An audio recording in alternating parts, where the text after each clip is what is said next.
Papa Edo, binigyan ng bulaklak ito pong si wifey fiancé. Ito'y Valentine gift. Ito po ang trending ngayon dahil ito pong si fiancé ay nakatanggap ng bulaklak. Hindi pa umabot ito pong Valentine's Day ay pinakita na ni fiancé. Ito pong natanggap niyang mga bouquet ng bulaklak. Ito'y galing wala nang iba kundi kay Papa Eds. Ito ay trending sa kanyang TikTok. Itong pinakita ni Beyonce. Itong bouquet ng bulaklak. At doon na nga ay pinahayag ni Beyonce na wala pa ang Valentine's Day ay nakatanggap na siya ng mga bulaklak. Ito ay galing kay Papa Edo mismo. Wala nang ibang magbibigay ng bulaklak kay Beyonce kundi itong si Papa Eds. Kaya ito, proud at kilig na kilig itong si Beyonce sa natanggap niyang bulaklak at tatanda ng pagmamahal ni Papa Edo kay Beyonce. Kaya ito, nakikita na talagang si Papa Edo ay mahal na mahal niya itong si Beyonce. Kahit anong mangyari ay pinapahalagaan niya itong si Beyonce. Ito araw ng mga puso, hindi niya malilimutan itong tagbibigay ng bulaklak na ito'y tanda ng pagmamahalan ng bawat isa at ito ay pantanda ng pagmamahal ni Papa Edo. Pagkatapos ng regalong binigay ni Beyonce na isang matamis na alik, si Papa Eds naman ay bumabawi ito po kay Beyonce. Nagbigay din siya ng regalo para mapasaya itong kanyang minamahal na wifey.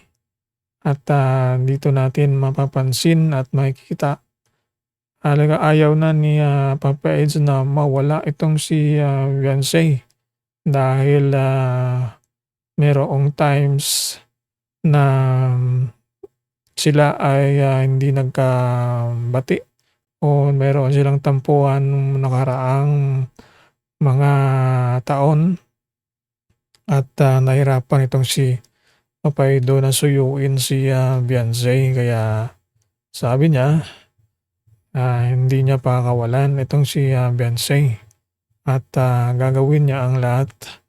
Pasaya lamang ito pong kanyang wifey.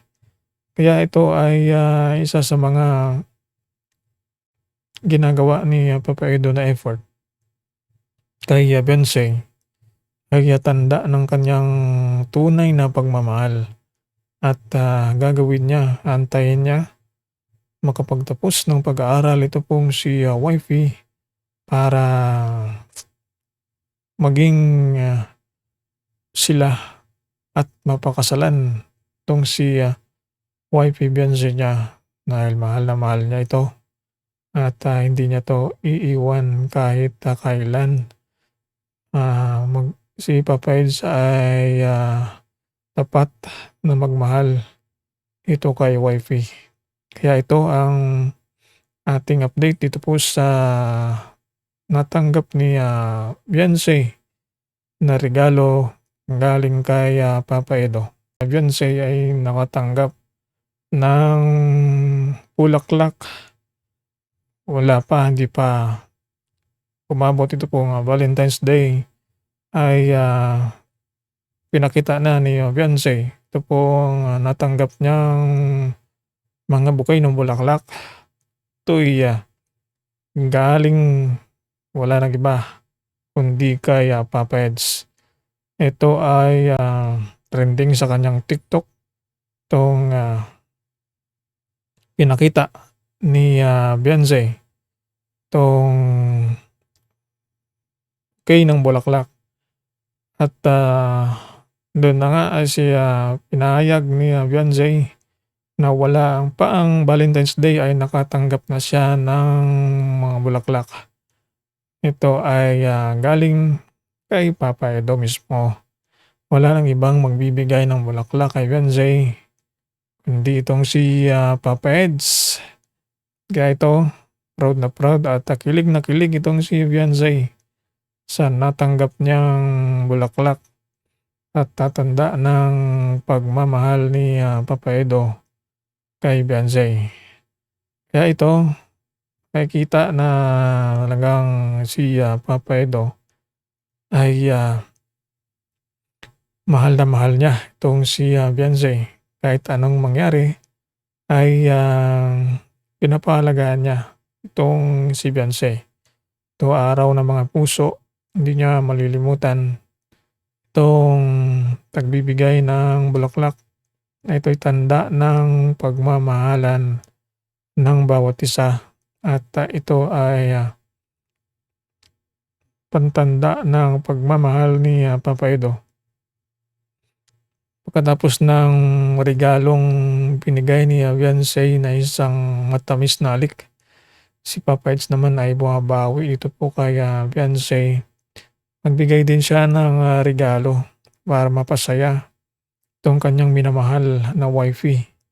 At dito natin mapapansin at makikita ayaw na ni Papa Eds na mawala itong si Beyonce dahil merong times na sila ay hindi nagkabati o meron silang tampuhan nung nakaraang mga taon at nahirapan itong si Papa Edo na suyuin si Beyonce. Kaya sabi niya hindi niya pakakawalan itong si Beyonce at gagawin niya ang lahat.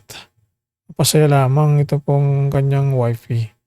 Kaya ito ay isa sa mga ginagawa ni Papa Edo na effort kay Beyonce.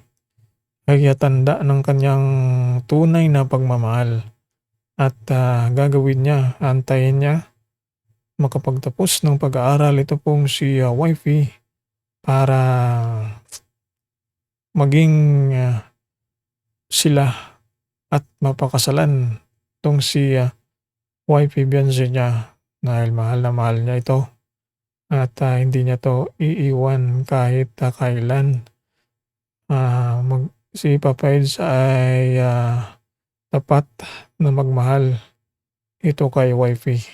Kaya ito ang ating update dito po sa natanggap ni Beyonce na regalo galing kay Papa Edo.